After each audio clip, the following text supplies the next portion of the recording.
Eh oui, ça y est, j'ouvre mon studio de coaching. Dans cette vidéo aujourd'hui, mon objectif, c'est de vous expliquer comment ouvrir un studio de coaching avec les 6 étapes clés.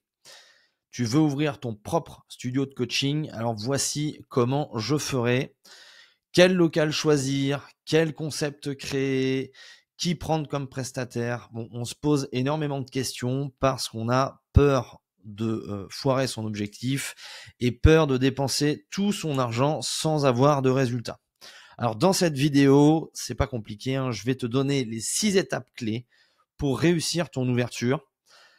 3 points importants, ne pas faire la même chose que les coachs qui ferment au bout de 6 mois d'activité, créer un concept qui attire les clients et qui se différencie du marché, et remplir ton studio au plus tôt après son ouverture. Mais disons que l'objectif, c'est d'avoir quand même des clients avant l'ouverture. Et à la fin de cette vidéo, je te donnerai une checklist complète pour que tu puisses poser les bases de ton activité sans stress. Pense juste à t'abonner et si tu veux aller un petit peu plus loin, je t'invite à rejoindre ma school privée. C'est là que je partage toutes les stratégies avancées et que j'accompagne les coachs sportifs qui veulent vivre à 100% de leur activité. Le lien, je le mettrai juste en dessous dans la description, comme d'habitude. Alors, on attaque directement dans le vif du sujet et on va attaquer par l'étape numéro 1, faire l'analyse de la concurrence.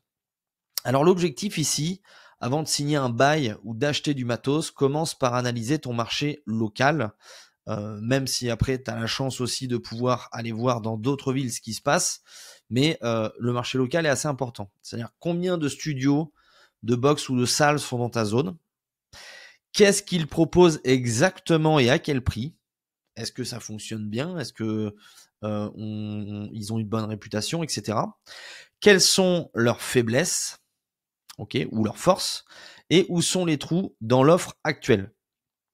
Pose-toi cette question, pourquoi un client me choisirait moi plutôt que eux?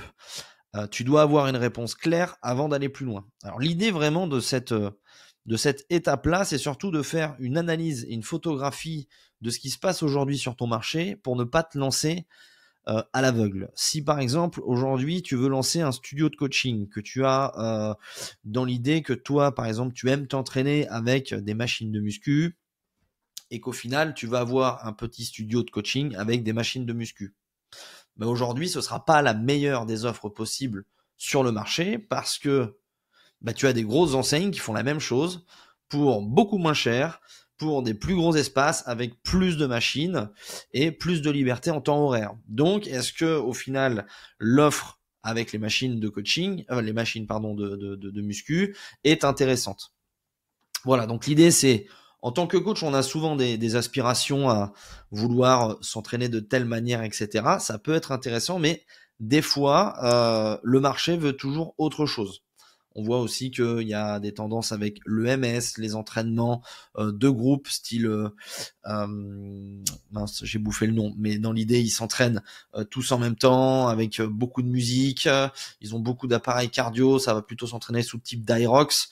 Ça, c'est des entraînements qui sont hyper tendance en ce moment. Donc, on peut aussi éventuellement travailler sur des studios où va y avoir l'élément moteur principal qu'on va faire évoluer au fur et à mesure des tendances. Ok, il y a aussi des studios, par exemple, sur le Pilate. Ces choses-là, c'est des choses qui émergent, qui se différencient des autres box, des autres studios. Et là, à ce moment-là, vous avez tout intérêt à vous implanter sur le marché. Une fois que cette étape 1 est pliée, que vous avez pu construire quelque chose, l'idée, ça va être de le poser un petit peu sur papier. Alors, l'étape numéro 2, c'est de travailler son concept.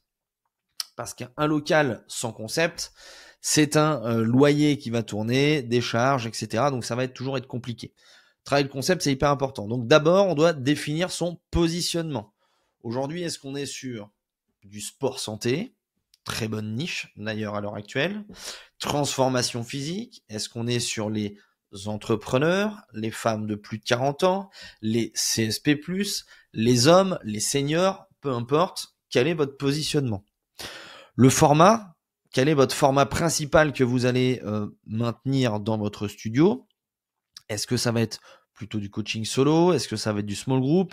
Est-ce que c'est de l'abonnement hybride, c'est-à-dire une base de coaching solo et de l'accès à du small group, peu importe, qu'est-ce qui va attirer les gens. Et derrière, une promesse claire, simple et impactante, très claire, hein, perdez 10 kilos sans cardio ni frustration en 3 mois. L'objectif de ça, vraiment de travailler son concept, de le peaufiner, de prendre des exemples à droite à gauche, de screen, de monter un petit dossier là-dessus, c'est de pouvoir expliquer son concept à n'importe qui avec la plus simple des manières. Pourquoi ? Parce que l'idée, c'est que ça puisse se propager assez facilement. Si vous faites des choses trop complexes, les gens vont pas forcément comprendre, ni adhérer, ni pouvoir le retranscrire à des personnes autour d'eux. Donc, travailler votre concept, c'est hyper important. Après, ça peut être aussi le concept de déco à l'intérieur, ça peut être un concept de mindset, ça peut être un concept de ce que vous voulez.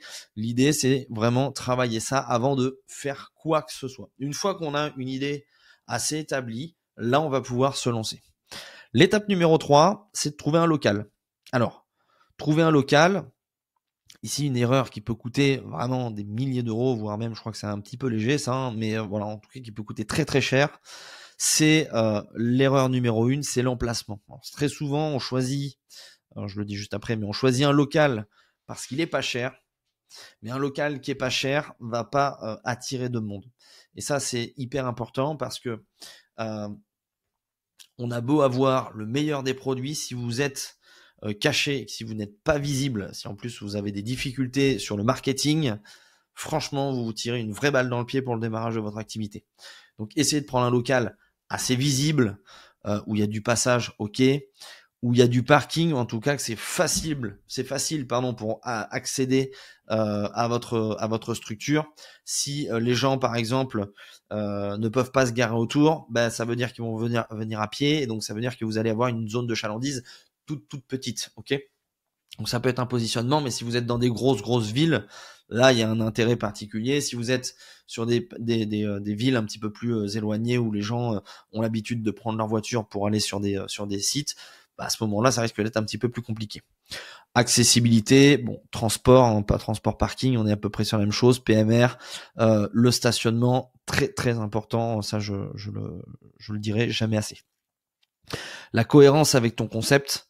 Alors même si on a par exemple un studio premium et qu'on a trouvé un local hyper visible avec du stationnement, etc., mais qu'on est dans un quartier populaire, là du coup vous allez avoir du mal à faire votre clientèle.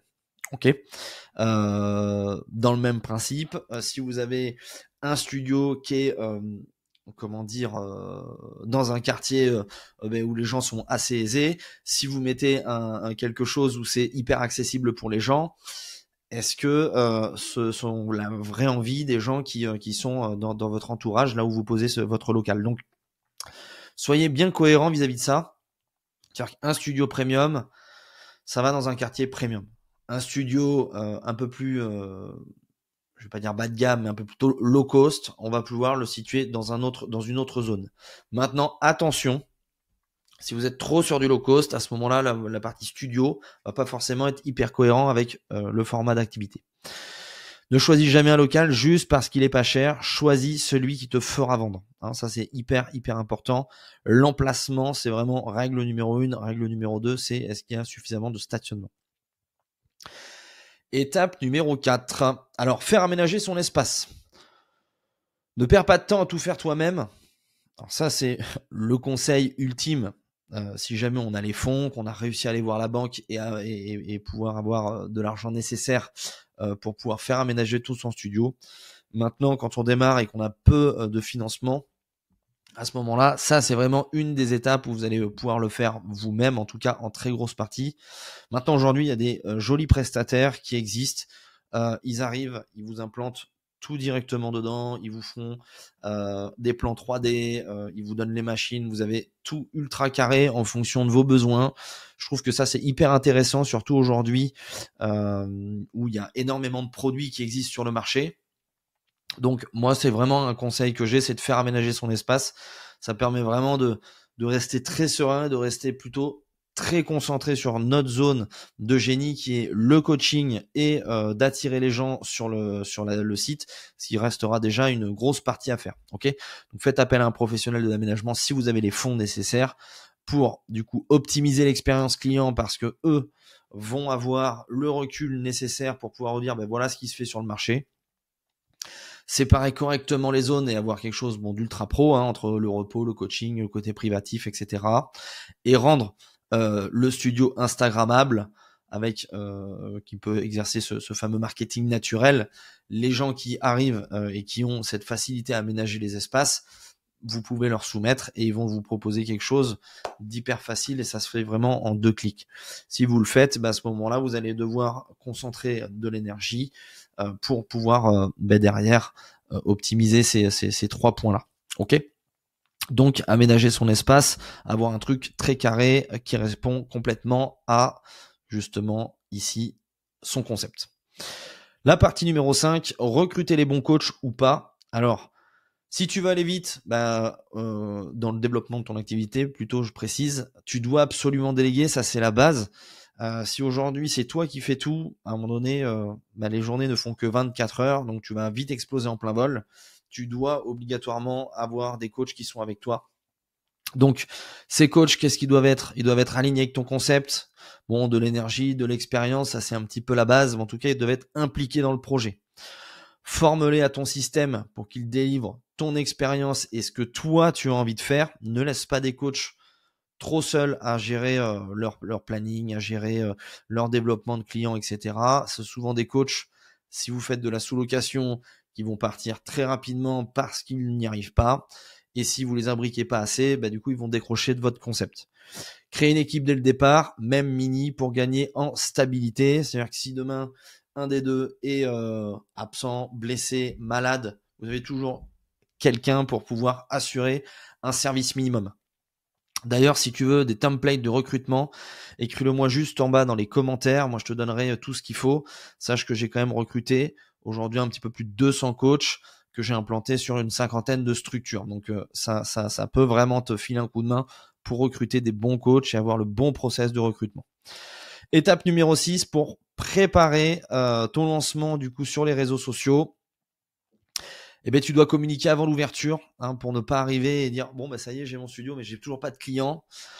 Donc on peut faire un peu de teasing au départ, l'idée de contenu, coulisses des travaux, faire monter un petit peu la sauce là-dessus, pouvoir aller voir les partenaires, enfin les magasins qui sont autour de votre zone de chalandise. Ça peut aider à teaser un petit peu votre lancement. Vlog jour J ou des lives, ça peut intéresser. On peut faire soit les votes de logo, du nom, du matos en story. Est-ce que ça vous plaît ?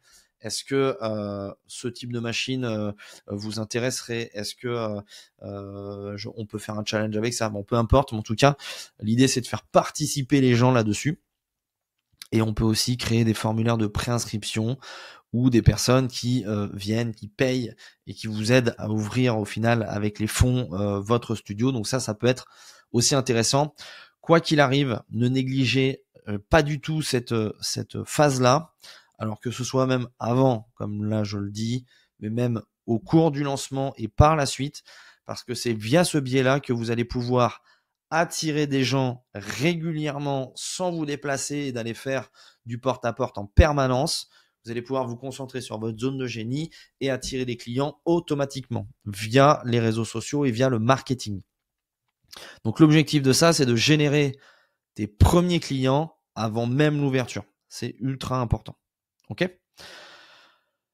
Donc si aujourd'hui tu veux aller plus loin, accélérer avec mes stratégies privées pour remplir ton studio avant l'ouverture, recruter des coachs solides et faire grossir ton chiffre d'affaires sans courir après tes clients, je t'invite à rejoindre ma school privée. Tu y retrouveras un peu plus de 75 coachs ambitieux avec mes plans détaillés et mes ressources exclusives. Il y a aussi des lives dedans. Il y a plein d'autres éléments qui peuvent vous aider pour le lancement de votre activité et même pour former et automatiser la formation de vos coachs dans vos structures. Le lien, il est juste en dessous de cette vidéo. Pense aussi à t'abonner si tu veux d'autres vidéos pour vivre à 100% de ton activité. Et moi, je te dis à bientôt pour une prochaine vidéo. Ciao, ciao.